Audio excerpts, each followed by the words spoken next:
하늘에 계신 우리 아버지, 저희를 극진히 사랑하사 구원받은 믿음의 거룩한 자녀 삼으시고 매 순간마다 생명과 사랑을 부어주셔서 감사합니다.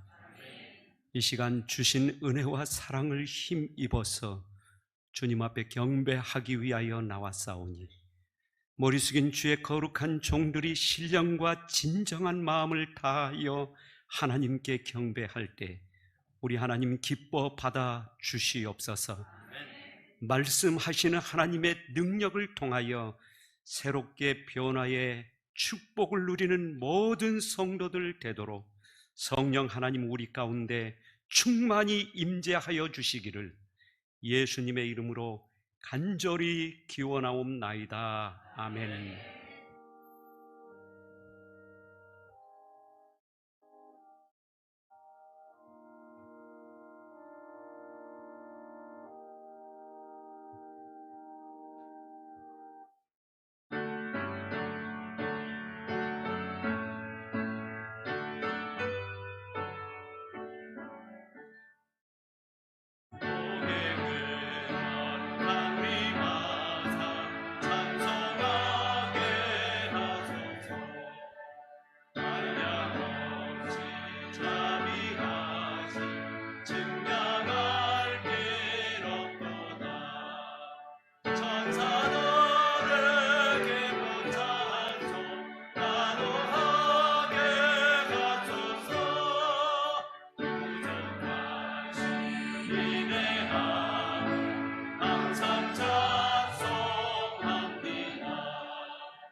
생명을 주관하시는 거룩하신 하나님 아버지, 창조와 구원의 안식일 기억하여 지키게 해주시고 아버지 앞에 나와 경배와 찬양드리게 해주시니 감사합니다.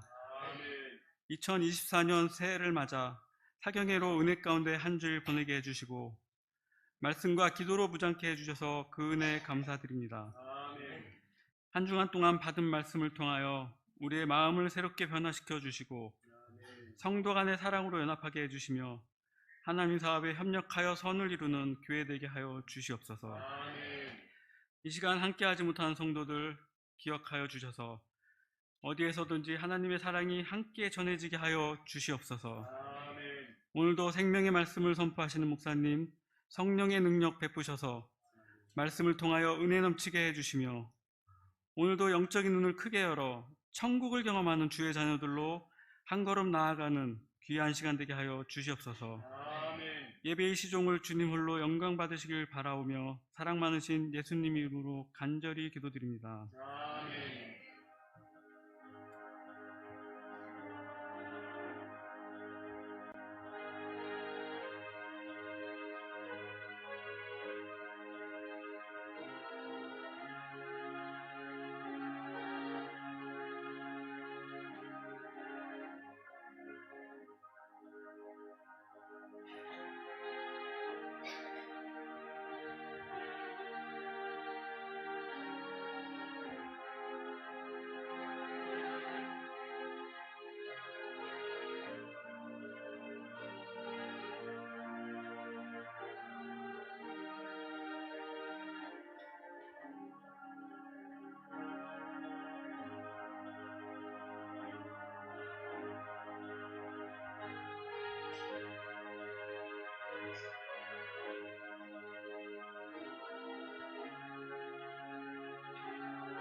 성도 여러분 안녕하십니까?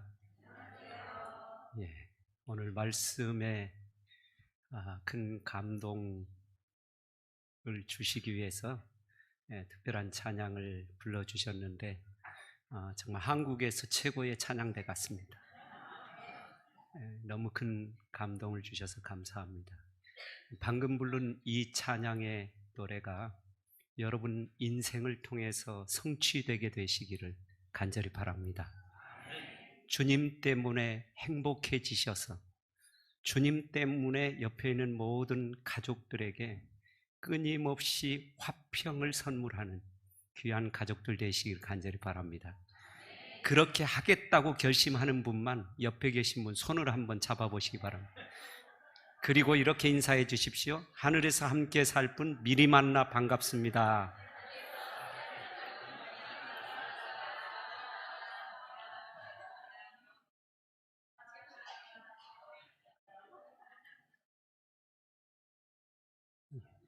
감사합니다. 한 주간 동안 하나님의 사랑과 은혜를 우리 함께 충만히 경험했습니다. 듣고 감동을 받았다라는 말은 삶을 통해서 실천한다는 말이죠. 사랑하는 우리 모든 믿음의 식구들이 나를 그토록 사랑하시는 예수님 때문에 천국의 기쁨이 가득한 앞날의 생애가 되시기를 간절히 기원합니다. 오늘 이 시간 마지막 시간으로 화평케 하는 자가 얻는 복, 그런 제목으로 함께 말씀을 나누겠습니다. 헨리 포드가 이렇게 말했습니다. 건강을 위하여 적당한 운동, 적당한 음식, 신선한 공기, 그리고 마음의 평화인데 그 중에 제일은 마음의 평화이다. 여러분 이 말씀에 동의하십니까? 뭐니 해도 마음의 평화가 있어야 되지요. 뭐니 해도 교회에 오게 되면 마음의 평안과 기쁨이 있어야 되지요. 그런 교회, 우리 홍성교회가 되시기를 간절히 바랍니다. 그래서 솔로몬은 이렇게 고백을 했습니다. 잠언 17장 1절, 마른 떡 한 조각만 있고도 화목하는 것이 육선이 집에 가득하고 다투는 것보다 나으니라. 잠언 25장 24절에서도 말합니다. 다투는 여인과 함께 큰 집에서 사는 것보다 움막에서 혼자 사는 것이 나으니라. 여러분 정말 그렇습니까? 대궐 같은 집에 살면서 마음껏 돈을 물쓰듯 쓰면서 인생을 산다고 해도 내 남편이 나를 사랑해 주지 않는다고 느낀다면 여러분 그런 집에서 살고 싶겠습니까? 아마도 아무도 살고 싶은 마음이 없을 것입니다. 비록 초막 속에 산다 할지라도 나를 너무나도 사랑하기 때문에 목숨까지라도 아깝지 않게 줄 수 있는 남편과 아내가 있다면 틀림없이 여러분 모두가 행복한 인생을 살아간다고 확신하게 될 것입니다. 그런 놀라운 축복과 은혜가 오늘 우리 홍성교회 성도들 가슴마다 예수님 때문에 넘치게 되시기를 간절히 바랍니다. 그래서 주님께서 산상보훈 말씀을 통해서 이렇게 권면하셨습니다. 화평케 하는 자는 복이 있나니 저희가 하나님의 아들이라 일컬음을 받을 것이며. 자, 그렇다면 화평이란 어떤 것을 의미합니까? 헬라어로 에이레네라고 하는 말인데 또 히브리어로는 여러분 많이 들었던 말이죠. 샬롬이라는 말입니다. 이것은 개인의 안녕이나 국가 간의 평화를 의미하지만 보다 근본적으로는 하나님과 인간과의 관계 회복으로 인한 궁극적인 평화를 의미한다. 하나님께서 여러분과 저를 너무나도 사랑하시기 때문에 이 땅에 당신의 목숨을 주셔서 그 목숨 값으로 사주시고 하나님과 우리의 관계를 회복시켜 주심으로 부모와 자식 간의 관계로 만들어 주셨습니다. 그 놀라운 사랑의 은총을 경험함으로 느끼게 되는 평안한 마음이 바로 샬롬 에이레네라고 하는 말이라고 하는 사실이죠. 이렇게 하나님과의 화목하고 화평한 관계가 이루어진 사람들은 필연적으로 옆에 있는 형제들과 더불어서 사랑을 나눔으로 화목한 생활을 살아가게 되는 것입니다. 우리 너무나도 잘 아는 것처럼 가와 만사성이라는 말이 있지 않습니까? 가정이 화목하면 모든 일을 이룰 수 있다는 말입니다. 오늘 하나님의 교회가 부흥하고 끊임없이 하나님의 영광의 복음을 온 세상에 전파되기를 간절히 열망하신다면 우리 모든 성도들 간에 화목의 축복이 있게 되어야 할 줄 믿습니다. 화평해야, 화목해야 영혼이 구원받는 역사가 더하는 것이지요. 가정이 화목하고 화평해야 모든 일을 이룰 수 있는 능력을 경험하게 되는 것입니다. 그래서 성서에서 화평이란 단순히 모든 분쟁이 없는 것만을 의미하는 것이 아니라 모든 선한 것을 즐기는 것을 의미한다라고 말합니다. 성서에서 화평이란 문제를 피해버리는 데서 오는 것이 아니고 화평으로 가는 길이 고통을 통한 길이라 할지라도 문제를 능동적으로 직면하여 화평을 만들어 나아가는 것을 의미한다라고 말합니다. 우리는 때때로 누군가와 문제가 발생을 할 경우에 두 가지 방법을 선택을 합니다. 화해하기 위하여 나아가지요. 그러나 화해가 되지 않으면 피하여 더 이상 관계를 하지 않으려고 하는 것이 모든 사람들의 의식 구조 속에 들어있는 생각들입니다. 그런데 하나님은 고통에 직면하더라도 필연적으로 그 깨어진 관계를 하나님의 사랑의 능력으로 회복하는 것이 바로 화평이라고 말합니다. 여러분 마음속에는 혹시 아직도 여전히 응어리진 가슴에 한켠에 남아있는 어떤 사람이 있습니까? 오늘 이 시간 예수 그리스도의 십자가의 보혈로 관계를 회복하는 거룩한 경험을 하게 되시기를 간절히 바랍니다. 그래서 하나님의 별명을 이렇게 지었습니다. 로마서 15장 33절 평강의 하나님께서 너희 모든 사람과 함께 계실지어다. 여러분, 하나님은 평강의 하나님이십니다. 기억하십시오. 그렇다면 여러분과 저 역시도 평강의 자녀가 되는 것이 마땅한 일 아니겠습니까? 고린도서 13장 11절에서 말합니다. 마지막으로 말하노니 형제들아 기뻐하라. 온전케 되며 위로를 받으며 마음을 같이하며 평안할지어다. 또 사랑과 평강의 하나님이 너희와 함께 계시리라. 거룩하게 입맞춤으로 서로 무난하라. 평강의 하나님께서 함께하는 사람들은 거룩한 입맞춤으로 마음과 마음이 통하여 화목한 인생을 살아갈 수밖에 없다라고 하나님은 우리에게 말씀하고 있는 것이지요. 히브리서 13장 20절에서 말합니다. 우리 함께 읽겠습니다. 시작. 양의 큰 목자이신 우리 주 예수를 영원한 언약의 피로 죽은 자 가운데서 이끌어내신 평강의 하나님이, 양의 큰 목자이신 우리 주 예수 그리스도를 영원한 언약의 피로 죽은 자 가운데서 우리를 이끌어내신 분이 누구라고요? 평강의 하나님이시라고 말씀하셨습니다. 여러분, 도저히 관계할 수 없는 사람이라고 느끼는 그 순간에 예수님을 한번 쳐다봐 주시기를 바랍니다. 주님을 바라보면 주께서 거룩한 당신의 보혈을 통하여 여러분 속에 있었던 그 아프고 힘들었던 감정들을 다 깨끗이 씻어주시고 하나가 되는 거룩한 역사를 이루어 주실 것입니다. 주님의 보혈로 말미암아 화목하는 축복과 특권을 우리 함께 누려야 되지 않겠습니까? 데살로니가전서 5장 23절에서 말합니다. 우리 다시 한번 같이 읽습니다. 시작. 평강의 하나님이 친히 너희로 온전히 거룩하게 하시고 또 너희 온 영과 혼과 몸이 우리 주 예수 그리스도 강림하실 때에 흠 없게 보존되기를 원하노라. 평강의 하나님이 여러분과 저희 속에 있는 모든 죄를 제거하시고 온전케 만드셔서 주님이 이 땅에 임하시는 날 하늘에 합당한 품성을 만들어 주시겠다고 약속을 하셨습니다.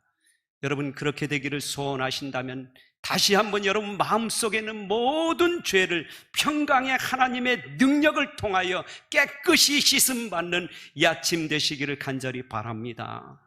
여러분, 예수님은 어떤 분이신가요? 하나님은 평강의 하나님이시라고 말합니다. 예수님은 어떤 분이십니까? 이사야 9장 6절에 예수님이 어떤 분이신지 잘 드러나 있습니다. 이는 한 아이가 우리에게 낳고 한 아들을 우리에게 주신 바 되었는데 그 어깨에 정사를 메었고 그 이름은 기묘자라 모사라 전능하신 하나님이라 영존하시는 아버지라 평강의 왕이라 할 것임이라. 예수님은 평강의 왕이 되십니다. 그래서 지금 이 순간 만문을 열어서 평강의 왕이신 예수 그리스도를 여러분 마음속에 모시게 된다면 여러분 역시도 평강의 왕 되신 예수님 때문에 모든 사람들과 더불어서 화목해 되는 축복을 누리게 될 것입니다. 그런 축복을 우리 함께 경험해야 되지 않겠습니까? 예수님 때문에 여러분 가정이 화평한 가정 되시기 바랍니다. 예수님 때문에 오늘 이 자리에 참여하신 성도 여러분과의 관계가 화평한 관계가 되시기를 간절히 바랍니다. 에베소 2장 14절에서 그는 우리의 화평이신지라 둘로 하나를 만드사 중간에 막힌 담을 헐어주셨다고 말합니다. 중간에 막힌 담을 헐어주시는 분, 평강의 왕이신 예수 그리스도십니다. 그 주님을 여러분 마음속에 모셔서 지금까지 막혀있는 그 담을 다 허물어 버리시고 날마다 여러분 입술에 찬양과 감사가 넘치는 신앙 여정 되시기를 간절히 바랍니다.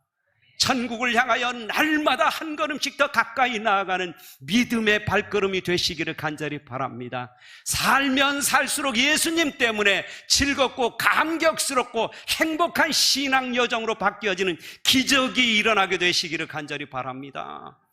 골로새 1장 20절에서 말합니다. 그의 십자가의 피로 화평을 이루사 만물고 땅에 있는 것들이나 하늘에 있는 것들을 그로 말미암아 자기와 화목해 되기를 기뻐하심이라. 여러분, 이렇듯 예수님은 인간의 깨어진 관계들을 회복하시려고 십자가에서 아낌없이 피 한 방울까지 우리 모두를 향하여 다 쏟아 부어 주셨습니다. 그분의 보혈로 말미암아 깨어진 관계가 회복되는 것, 그것이 구원받은 백성들의 삶의 여정이 아니겠습니까? 그런 축복을 우리 함께 누리게 되시기를 간절히 바랍니다. 여러분, 왜 우리가 화평이 깨어졌습니까? 이사야 59장 2절에서 말합니다. 우리 함께 읽겠습니다. 시작. 오직 너희 죄악이 너희와 너희 하나님 사이를 내었고 너희 죄가 그 얼굴을 가리워서 너희를 듣지 않으시게 함이니. 왜 관계가 깨어집니까? 언제든지 관계가 깨어질 때는 마주쳐야 소리가 나는 것이죠. 소리가 났다는 말은 나 역시 감정적인 반응을 하면서 살았다는 말입니다. 여러분, 누군가가 나를 아프게 한다 할지라도 나는 아픈 그 가슴을 부여잡고 하나님, 저들의 죄를 용서해 달라고 말하며 묵묵히 십자가 지고 걸어간다면 결단코 소리는 나지 않을 것입니다. 그리고 언젠가는 하나님께서 전세를 역전시켜 주셔서 원수 같았던 그들이 친구로 변하는 놀라운 특권과 축복을 누리기 시작할 것입니다. 그것이 믿는 자의 영광이고 하나님께서 우리를 이 거룩한 하늘 백성으로 삼으신 목적이라고 하는 사실을 여러분 잊지 말아야 하는 것입니다. 구원은 깨어진 관계가 회복되는 것입니다. 원수가 변하여 친구가 되는 것입니다. 남남이었던 사람들이 만나서 영원한 하늘 가족으로 영원히 하늘에서 살고 싶은 간절한 소망이 불릴듯 일어나는 것, 그것이 바로 구원받은 백성들의 거룩한 삶이라고 하는 사실을 잊지 말아야 하는 것입니다. 그러므로 안식일이 다가올 때마다 드디어 하늘에서 함께 살 가족들을 만나는 감격과 기쁨을 가지고 주님 앞에 오르게 되시기를 간절히 바랍니다. 그렇게 해서 함께 만난 형제들이 더불어서 이 안식일의 거룩한 기쁨 속에서 하나님의 사랑을 받고 사랑을 나누면서 새 힘을 얻어서 일주일간을 믿음으로 승리한 감격을 가진 사람들이 가는 곳, 그곳이 바로 하늘나라이기 때문에 우리가 하늘나라를 갈 만한 곳이 아니겠습니까? 어떤 분들은 이렇게 말합니다. 아유, 목사님, 나 아주 요즘 피곤하고 힘들어 죽겠어요. 하늘나라 빨리 갔으면 좋겠어요. 이렇게 하는 분들이 있습니다. 동정도 가고 참 이해도 갑니다. 힘들고 어렵고 고통스러우니 당연히 하늘나라 가고 싶겠지요. 제가 말은 않지만 속으로 이렇게 말합니다. 집사님, 그러면 하늘나라 집사님 가면 큰일 나. 왜? 가가지고 거기서 다 떠받들어 달라고 할 거 아니요. 피곤하고 힘들고 나 고생 많이 했는데 좀 제발 좀 떠받들어 주세요. 여러분, 그런 분들이 만약에 하늘나라 가 있다면 여러분 행복하겠습니까? 하늘나라는요, 하나님께서 주신 사랑 때문에 섬기는 종으로 사는 것이 가장 감격스럽고 기쁜 사람들이 가는 곳이기 때문에 그곳에 가고 싶은 열망과 소망이 있는 거예요. 나를 위해서 목숨까지 바치신 주님이 계시기 때문에 가고 싶은 것 아닙니까? 그래서 그 사랑을 받은 사람이 이 땅에서 끊임없이 하늘나라 삶을 훈련하고 연습해서 섬기는 것이 최고의 영예로 마음속에 남은 사람들이 하늘나라 가기 때문에 우리 모두가 그토록 하늘나라를 그리워하는 것 아니겠습니까? 여러분, 그렇게 되기를 소원하신다면 나를 위해서 피 한 방울까지 아낌없이 주셨던 예수님의 그 마음을 가지고 때때로 나를 힘들게 하는 사람일지라도 하나님, 저 영혼을 나한테 붙여주신 것은 드디어 하나님의 거룩한 십자가의 사랑을 물밀듯이 부어서 하나님의 거룩한 사랑을 깨닫고 함께 형제와 가족이 되어서 하늘나라로 이끌려고 저 영혼을 붙여주셨군요. 가끔요, 이렇게 목사들이 새로운 임지로 가면 꼭 어떤 분이 오셔서 하는 얘기가 있어요. 목사님, 우리 교회는요, 누구만 조심하면 목사님 목회 펴요. 그러면 제가 말은 않지만 속으로 이렇게 말합니다. 아, 아직도 그분이 사랑이 모자라시는 분이구나. 하나님, 그 영혼에게 사랑을 베풀라고 저를 보내주셨군요. 한 번 기도할 것 두 번 기도하고, 한 번 사랑할 것 두 번 사랑하고, 더 넓고 기쁜 예수님의 사랑으로 끊임없이 기도하고 베풀면 불과 몇 달 지나지 아니하여 저와 더불어서 한 가족이 되어서 사랑과 은혜를 나누는 거룩한 동역자로 바뀌어지는 기적을 경험하는 것입니다. 그런 축복을 우리 함께 누리면서 살아야 되지 않겠습니까? 그래서 산상보훈 16페이지에서 이런 말씀을 하신 거예요. 우리의 평화를 깨뜨리는 것은 자신에 대한 사랑이다. 자아가 살아있는 동안에는 언제나 그것이 굴욕과 모욕을 당하지 않도록 하기 위해 방어 태세를 취하게 된다. 그러나 우리가 죽고 우리의 생애가 그리스도로 더불어 하나님 안에 감추어질 때는 무시나 경멸을 조금도 개념치 않게 될 것이다. 비난에 대하여 기머거리가 되고 조소와 모욕에 대하여는 소경이 될 것이다. 왜 평화가 깨집니까? 왜 기분이 나쁘고 여전히 마음속에 응어리진 가슴으로 인생을 살아갑니까?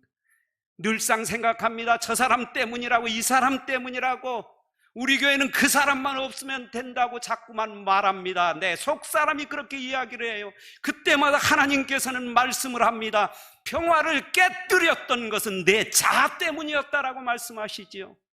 내 자아 때문이다. 네가 살아있기 때문에 그렇다는 것이죠. 여러분, 만약에 예수가 와서 내 자아가 완전히 죽게 되면 주님이 골고다 언덕길을 십자가 걸머지고 묵묵히 올라가셨던 것처럼 주께서 지어진 그 짐을 짊어지고 묵묵히 사랑을 베풀며 하나님의 거룩한 사명의 그 길을 묵묵히 걸어가게 되는 것입니다. 그런 놀라운 은총과 축복을 우리 함께 경험해야 되지 않겠습니까? 그러므로 여러분 기억하십시오. 우리가 싸워야 될 유일한 대상, 두 대상만 있습니다. 그 첫 번째 대상은 여러분 잘 아시는 것처럼 마귀입니다. 야고보서 4장 7절에 그런즉 너희는 하나님께 순복할지어다 마귀를 대적하라 그리하면 너희를 피하리라. 우리가 싸워야 될 대상은 누구라고요? 마귀라고요. 우리 속에 끊임없이 접근해서 끊임없이 교만을 부추기고 끊임없이 이기심을 부추기고 끊임없이 나 중심적으로 주장하도록 만드는 내 자아 속을 끊임없이 돋구고 있는 마귀와 싸워야 되는 것입니다. 마귀와 싸워야 돼요. 마귀와 싸워서 피곤한 이 몸, 만세의 반석 되시는 주님을 통해서 이겨야 하는 것입니다.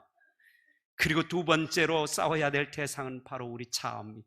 그래서 예수님께서 애초에 제자들을 부를 때, 여러분들을 하나님의 교회에 부르실 때 이렇게 말씀하셨습니다.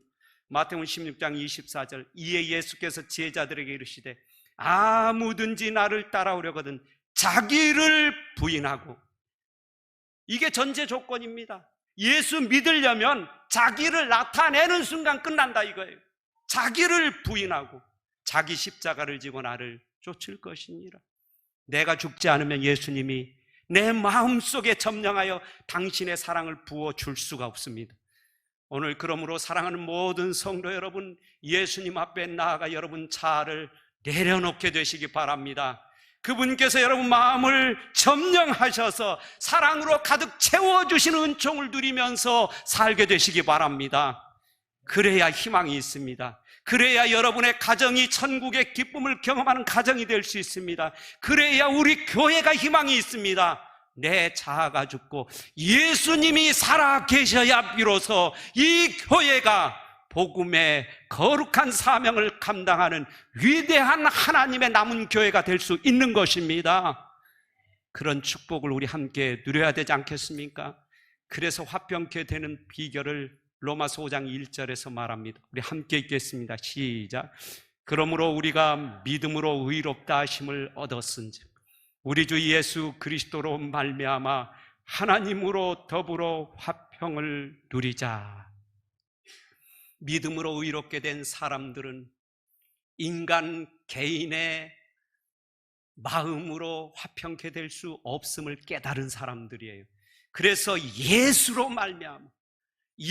말미암아 화평을 누리는 것입니다. 여러분 때때로 도무지 이해가 안 가는 사람이 있다면 예수로 말미암아 화평을 누리시기 바랍니다. 마저 나를 위해서 예수님께서 1만 달란트 빚을 감당해 주셨지 100데나리온 가지고 내가 언제까지 목 잡고 안 놔줄 건가? 이제 좀 버리고 1만 달란트 빚을 가지고 그를 향하여 나아가서 그 사랑을 나도 나누어 주어야 되겠구나. 여러분 이렇게 마음으로 결심할 때에 하나님께서 드디어 화평한 관계, 화목한 관계로 이끌어주지 아니하시겠습니까?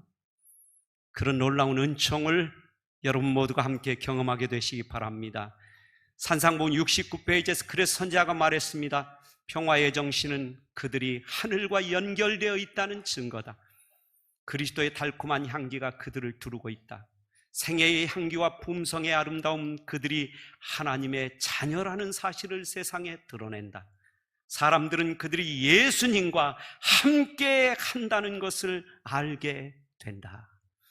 사랑하는 성도 여러분들은 하나님의 거룩한 말씀을 목사를 통해서 듣고 있지만 도무지 하나님에 대해서 알지 못한 여러분의 이웃들은 여러분이 하고 있는 행동 하나하나 속에 예수님이 과연 살아계신 하나님인지 전혀 믿을 만한 분이 아니신지를 지금 보고 있다고 하는 사실을 기억하셔야 하는 것입니다.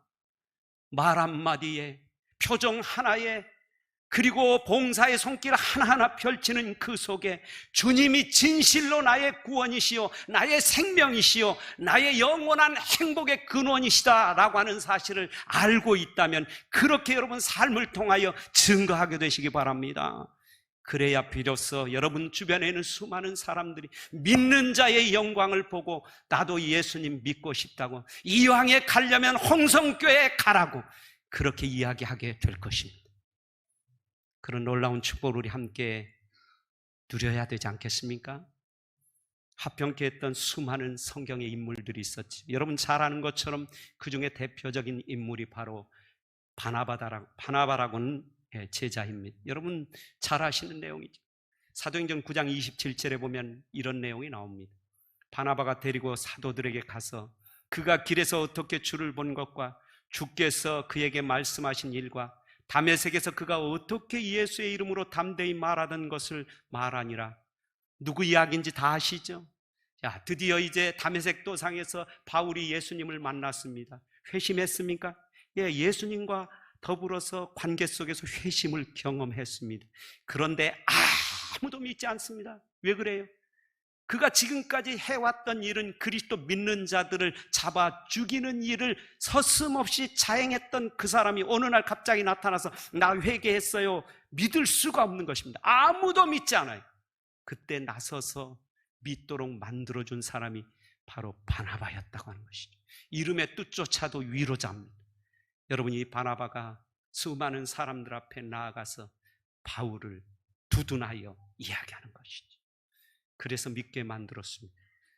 여러분, 바울이 세계를 3바퀴씩 돌면서 선교 일선에서 충성스럽게 일할 수 있었던 배경 뒤에는 끊임없이 기도하면서 사랑으로 북돋아주면서 위로하면서 용기를 주면서 이끌어 주었던 바나바 때문이었다고 하는 사실을 기억하게 되시기를 간절히 바랍니다. 오늘 우리 교회가, 우리 목사님이, 우리 장로님들이 드디어 하나님의 영광을 위해서 앞에서 충성스럽게 헌신할 수 있는 비결은요, 뒤에서 누군가가 열심히 기도하고 사랑으로 북돋아주고 용기 주고 위로하는 동역자가 있기 때문에 그렇게 할 수가 있는 것입니다. 그러므로 우리도 그렇게 해야 되지 않겠습니까? 도무지 아무도 믿어주지 않을 때, 도무지 아무도 기도해주지 않을 때, 그저 도외시만 하고 있을 때 그를 위하여 기도해주고 두둔해주고 위로해주고 용기를 북돋우는 사람들, 그들이 바로 성경의 위대한 인물이고 역사의 마지막 사명을 감당하는 남은 자손이 아니겠습니까? 그 중에 또 한 사람이 있습니다. 바로 아브라함 링컨이지. 그는 이런 말을 했습니다. 꽃이 자라리라고 생각되는 곳에는 언제나 잡초를 뽑고 꽃을 심은 사람이란 말을 내가 죽을 때 듣고 싶다. 아브라함 링컨은 뭐라고요? 언제나 잡초를 뽑고 꽃을 심는 사람이라는 말을 듣고 싶대요. 그래서 정말 네가 그렇게 살았을까요? 그렇게 살았습니다. 링컨과 에드윈 스탠톤이라고 하는 두 사람의 관계 속에서 이것을 정말 증명합니다. 에드윈 스탠톤은 링컨을 가장 경멸한 사람 가운데 한 사람이었습니다. 스탠톤은 링컨 대통령의 정책을 맹비난했고 비천하고 교활한 시골 촌놈이라고 말하기를 좋아했습니다. 더 기가 막혔던 것은 오리지널 고릴라라고 하는 별명까지 지어서 링컨을 괴롭혔습니다. 심지어는 아프리카에서 고릴라를 잡아온다고 어느 학자가 간다고 이야기했을 때 뭐라고 했는지 아십니까? 굳이 거기까지 갈 필요 없어. 바로 여기 있어. 그게 누구라고요? 링컨이라고요.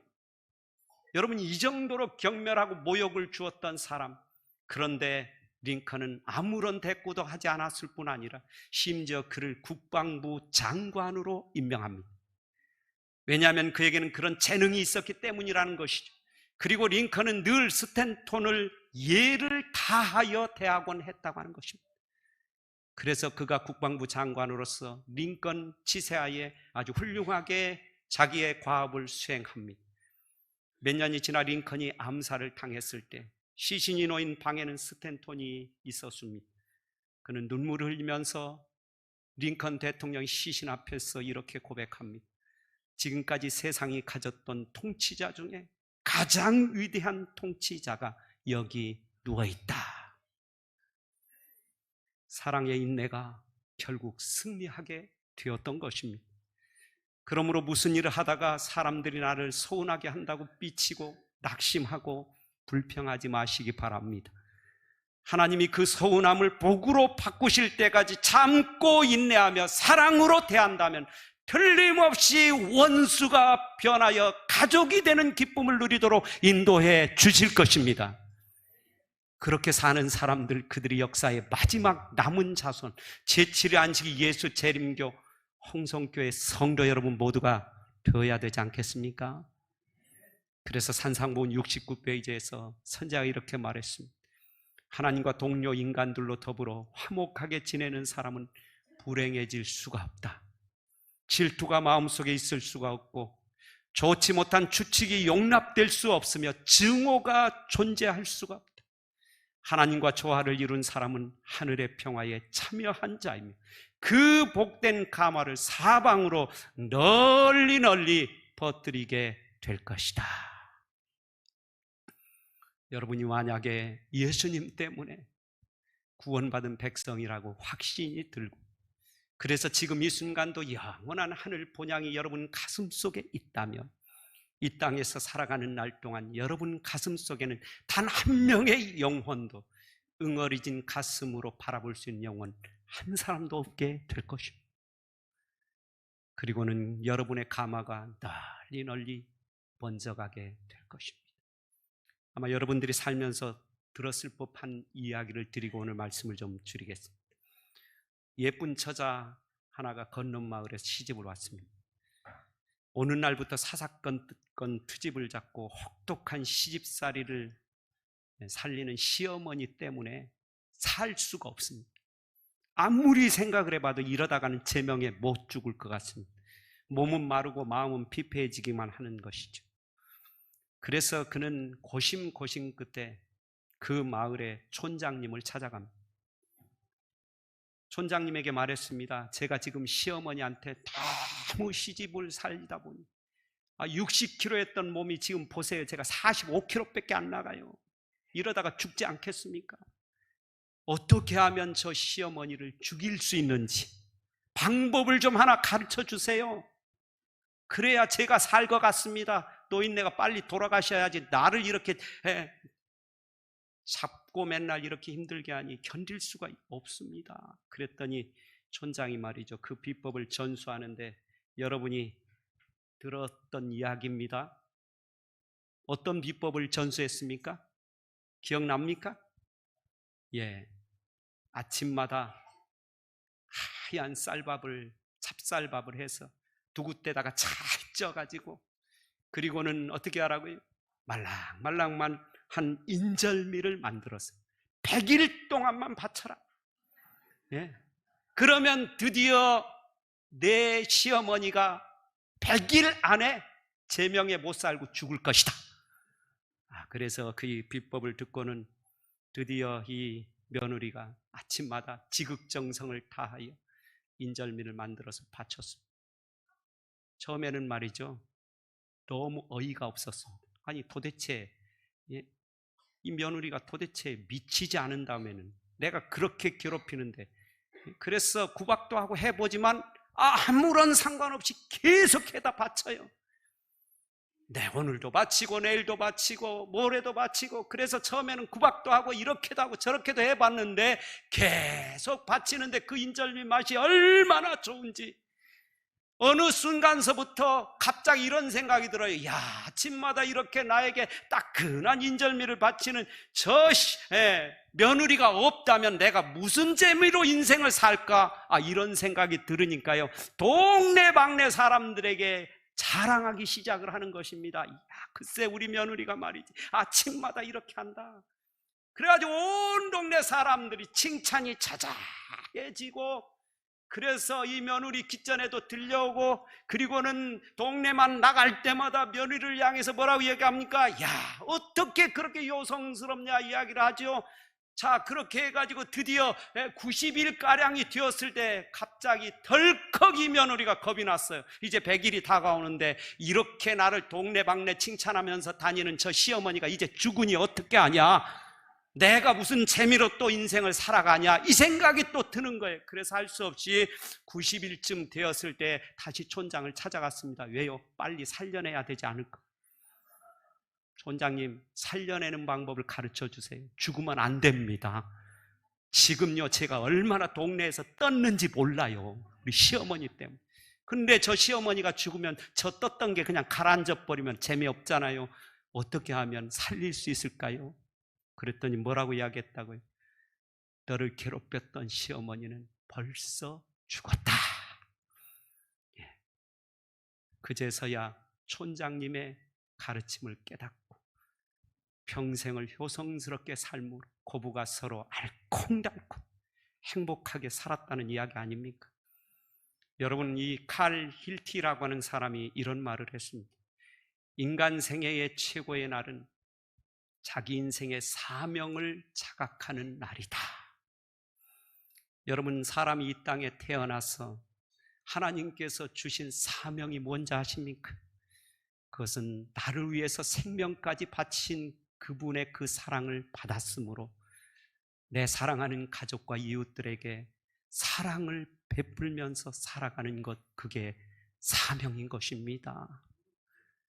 여러분, 그래서 이 인절미 사건을 통해서 주는 교훈이 뭔지 아십니까? 미운 놈 떡 하나 더 준다는 얘기 아닙니까? 미운 놈 떡 하나 더 주면 어떤 일이 일어나요? 그토록 미움 바쳤던 사람이 변하여 가족이 되는 축복을 누리기 시작한다고 하는 것이죠. 여러분, 우리 일평생 그렇게 삶을 살기로 다시 한번 하나님 앞에서 결심하는 성도 여러분 모두가 되시기를 간절히 바랍니다. 그래서 히브리서 12장 14절에서 말합니다. 모든 사람으로 더불어 화평함과 거룩함을 쫓으라. 이것이 없이는 아무도 주를 보지 못하리라. 여러분, 우리가 이 땅에서도 하나님의 얼굴을 볼 수 있는 유일한 비결은 모든 사람과 더불어 화평하게 지내는 것입니다. 그리고 영원한 하늘에서 주님을 볼 사람들은 옆에 있는 모든 형제들과 더불어서 화목하게 지내는 것입니다.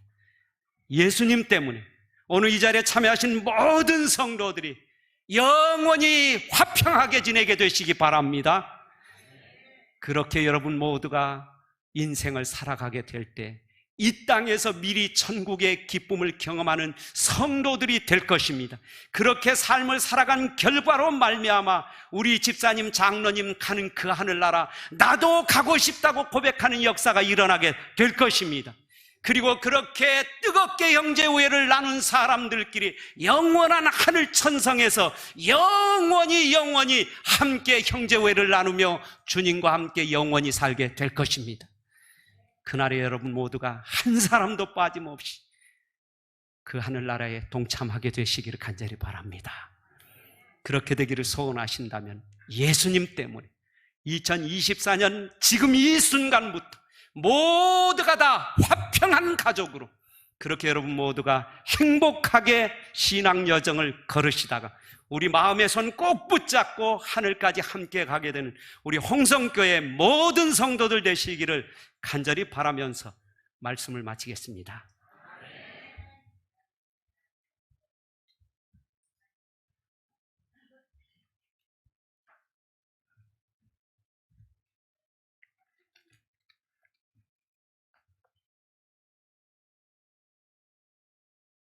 헌금 낭독문 읽겠습니다.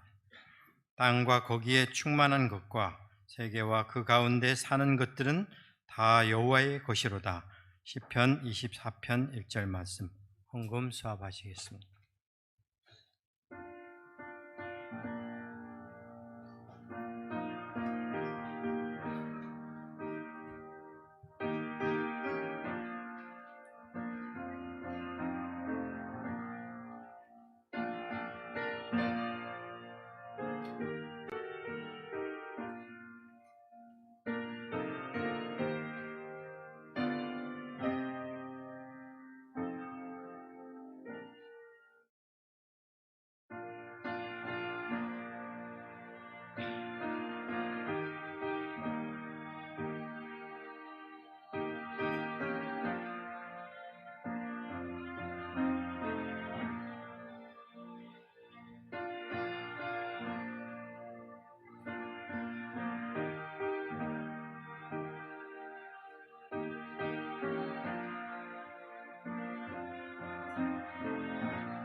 아버지 하나님, 행복한 안식일 주셔서 감사합니다. 이 안식일 하나님의 사랑과 구원을 위해 인해 기뻐할 수 있는 하나님의 귀한 성도들이 될 수 있도록 이끌어 주시옵소서. 하나님께 기쁨으로 드린 각종 헌금에 축복해 주시고 받는 것보다 드리는 것을 더욱 사랑하고 좋아하는 모든 성도들이 될 수 있도록 이끌어 주시옵소서. 예수님의 이름으로 기도하옵나이다.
하늘에 계신 우리 아버지, 만 가지 은혜를 저희 모두에게 허락해 주셔서 하나님의 자녀됨의 권세를 가지고 살도록 은혜 베푸신 것 감사합니다. 영원히 화목 제물이 되신 예수님처럼, 영원히 평강의 왕이 되신 예수님처럼 우리도 평화의 사도가 되도록 인도하여 주시옵소서. 그래서 우리 홍성교회가 사랑으로 한 가족된 믿음의 형제들 때문에 날마다 믿는 자가 더하는 교회가 되도록 도와주시옵시고, 천국의 기쁨을 이곳 홍성교회에서 날마다 누리면서 살도록 인도하여 주시옵소서. 이제는 하나님 우리 아버지의 놀라우신 사랑과 예수 그리스도의 다함없는 십자가의 고귀한 은혜와 성령 하나님의 감화 교통하심이 영원히 화목 제물로 헌신하면서 살기로 결심한 모든 성도들 위해 이제부터 영원까지 함께하여 주시기를 예수님의 이름으로 간절히 축원하옵나이다. 아멘.